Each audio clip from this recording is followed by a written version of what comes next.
ଖାଦ୍ୟ ପ୍ରତି ବାସ୍ତବ ମନୋଭାବ। ମୁଁ ପାଠ କରୁଛି ପ୍ରୀତିଦୀପା ପରିଡ଼ା।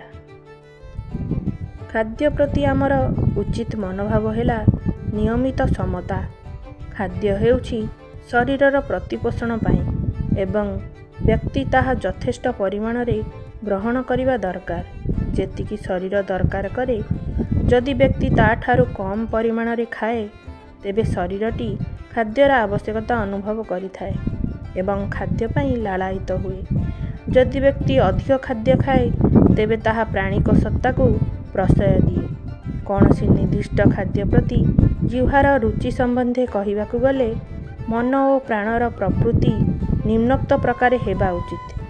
ଯଦି ମୁଁ ପାଏ, ତେବେ ତାହା ମୁଁ ଗ୍ରହଣ କରିବି। ଯଦି ନ ପାଏ, ତେବେ ସେଥିପାଇଁ ଚିନ୍ତିତ ହେବି ନାହିଁ।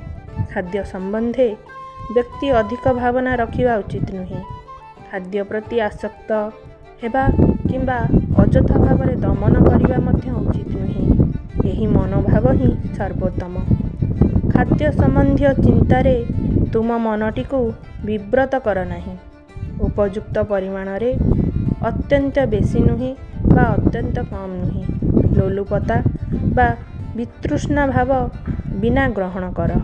ଶରୀରର ପ୍ରତିପୋଷଣ ପାଇଁ ମା'ଙ୍କ ଦ୍ୱାରା ପ୍ରଦତ୍ତ ଏକ ଉପାୟ ରୂପେ ସମ୍ପୂର୍ଣ୍ଣ ଠିକ୍ ମନୋଭାବ ସହିତ ତୁମ ମଧ୍ୟରେ ଥିବା ଭଗବତ ସତ୍ତାଙ୍କୁ ନିବେଦନ କର, ତେବେ ତାହା ତମସା ସୃଷ୍ଟି କରିବ ନାହିଁ।